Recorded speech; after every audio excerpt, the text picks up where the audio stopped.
You have served the Achaemenid throne for 31 years, and you still believe this morning that the empire will outlast whatever is happening in the West. That is not stubbornness. That is the only rational conclusion available to you. Persia has stood for 220 years.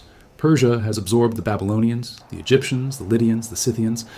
Persia stretches from the Aegean coast to the edge of India, from the Black Sea to the Persian Gulf, the largest empire the world has ever organized into a single administrative system. You have watched lesser empires break against it. You have read the dispatches.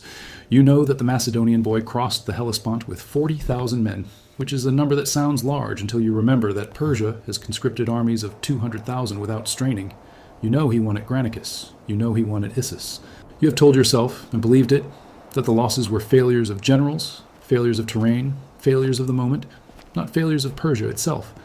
Persia does not fail. Persia is the organizing principle of the civilized world. You are standing in Persepolis, in the palace that Darius the Great built on a platform of stone raised 20 meters above the plain, and the palace is so large and so permanent and so clearly the center of everything that the idea of it not existing has the same quality as the idea of the sun not rising. You're making a calculation this morning that is completely reasonable and completely wrong. The fires will start in 4 days. You were born into the administrative class, not royalty, not military nobility, but the layer beneath that. The men who made the empire actually work. Your father served under Artaxerxes. His father served under Artaxerxes before him. The Achaemenid bureaucracy does not recruit, it inherits. What this means in practice is that you learn to read 3 scripts before you learn to ride, that you can calculate tribute obligations for a province of 60,000 households without using a tablet, that you know the name and the yield and the political disposition of every satrapy from Sardis to Taxila. You are not a soldier. You are the reason the soldiers get paid.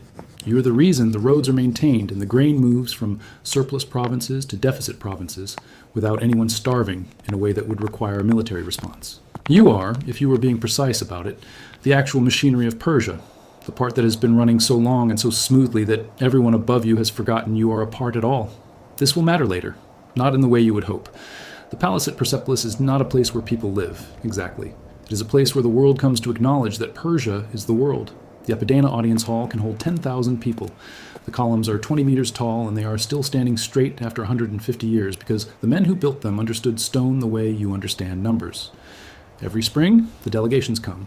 Lydians with their horses, Nubians with their giraffe, Babylonians with their textiles, Indians with their gold, all of them walking up the same processional stairway, carved with images of exactly this procession, so that the reality and the image of the reality exist simultaneously, and each one confirms the other.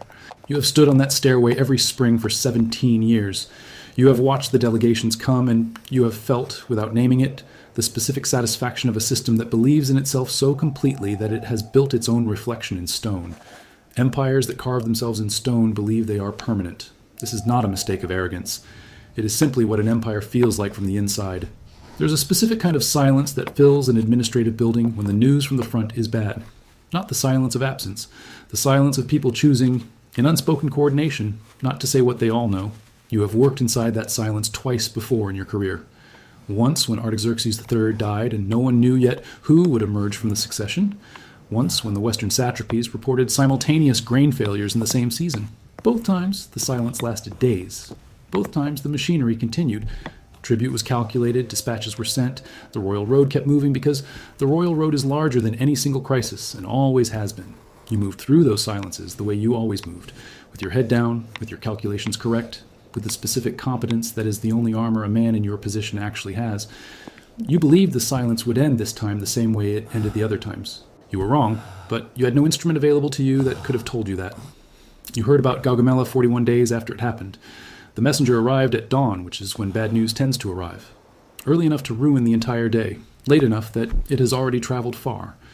Darius III fled the field, not a tactical retreat, a flight. He left his family behind, he left the treasury. He left the royal baggage and the royal harem and the royal symbol of his authority, and he rode east with whatever cavalry he could keep together in the chaos of the rout. You have been in Persia's administrative structure long enough to understand what this means, and you have spent the 41 days since trying to unknow it. An army can regroup, a treasury can be rebuilt. A king who flees his own family does not come back from that. Not in the minds of the satraps.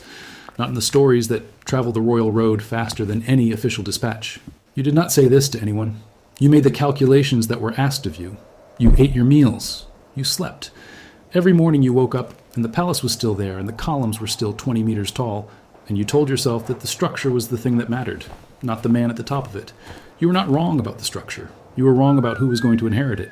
Alexander arrived in Persepolis in the depth of winter. This surprised you, not the arrival, which had become inevitable in the way that certain things become inevitable once you allow yourself to see them, but the timing. Winter campaigns in the mountains are brutal. Men freeze, supply lines collapse, horses die on the passes. An army that moves through the Persian gates in winter is an army willing to pay a cost that no rational military calculus would recommend. You cataloged this and set it aside. You told yourself that recklessness was a weakness and that eventually it would cost him. What you did not yet understand was that the willingness to pay irrational costs was not recklessness at all. It was simply a different accounting system, one where speed and symbolic dominance were valued above logistical safety. And that accounting system was about to own everything you had spent your life inside. And yet he came, and he came fast. And when he arrived, he did something that you could not have predicted and still cannot fully account for. He did not destroy the city. He occupied it. He sat in Darius's throne. He walked through the Apadana and the treasury and the hall of 100 columns, and he looked at everything, really looked, with the attention of a man cataloging what he now owns. He released the Greek prisoners who had been held there. He let his soldiers take whatever they wanted from the treasury, which was substantial enough that when they were done, the soldiers were richer than they had ever been, and the treasury was still not empty. He was, by every measure available to you, being a conqueror rather than a destroyer. You started to believe, carefully and without speaking it aloud, that the structure might survive after all, that the machinery you were part of might simply continue under a different name at the top. You have been wrong before, but you have never been wrong in a way that cost you this much. The night of the fire, you were not invited to the symposium. This is the detail that has stayed with you, the one that your mind returns to when you are not careful. That the thing which ended your world was a party you were not at. 40 days into the occupation, Alexander hosted a celebration. His companions, his generals, the Macedonian drinking culture that has always seemed to Persian sensibilities slightly uncontrolled. There are different accounts of what happened. Some say a woman named Thais, an Athenian, stood up and suggested that burning Persepolis would be justice for what Xerxes did to Athens 150 years ago. Some say Alexander had already decided and needed only a moment of theatrical permission. You do not know which version is true. What you know is that somewhere after midnight, in the hall of 100 columns, a torch was put to something that burned. Wood, fabric, the cedar beams that had been brought across the empire at enormous cost.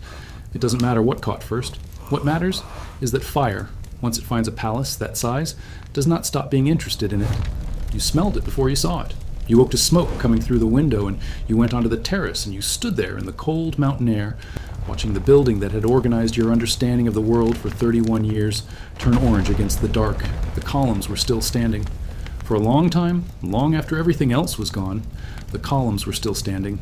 They will be the last thing you remember, not the fire, not the sound. The columns holding their shape inside the light for as long as they could. In the days after, you did what you always did. You calculated. You inventoried what remained. You assessed what could be salvaged, what records survived, which administrative structures were still intact enough to function. This is what your life has trained you to do. And it is, in the strange clarity that comes after catastrophe, the only thing that feels real. The conqueror's army needs to eat. The roads still exist. The provinces still need administration. Someone who knows which province grows what, who the local officials are, what the tribute assessments have been for the last 20 years. That person has a function.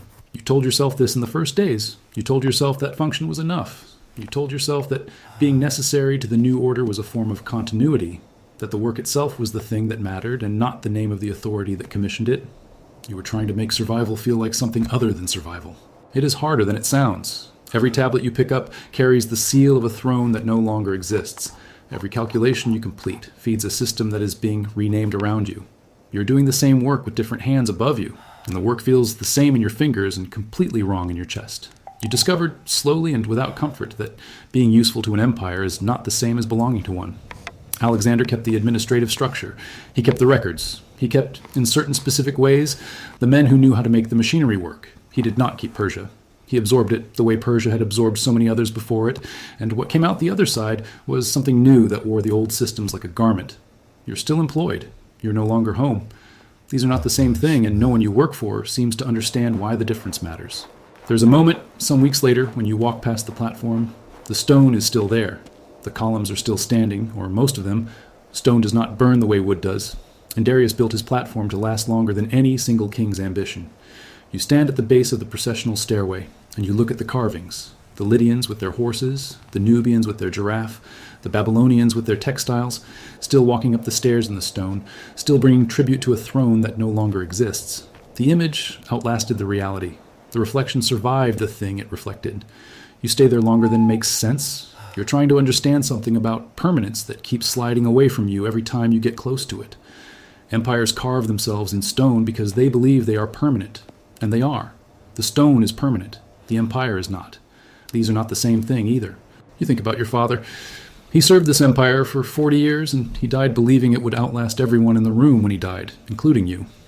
He was not naive. He was not uninformed. He was a man embedded so deeply inside a system that the system had become the shape of his mind, the grammar of how he understood cause and consequence and order. You are the same. You know you're the same.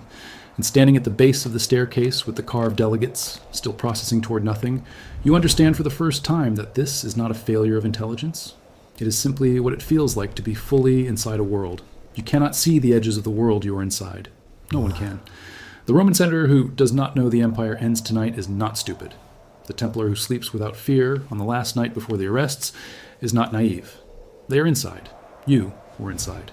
Being inside is the condition of being alive inside a civilization, and the civilization always feels, from within it, like it will be the one that lasts. You are 43 years old. You were born into a world that had a center. You will die in a world that is still deciding where the center is, and the deciding will take another 100 years, and you will not see the end of it. What you have is the staircase. What you have is the image of the tribute bearers, still walking up to a hall that is now sky.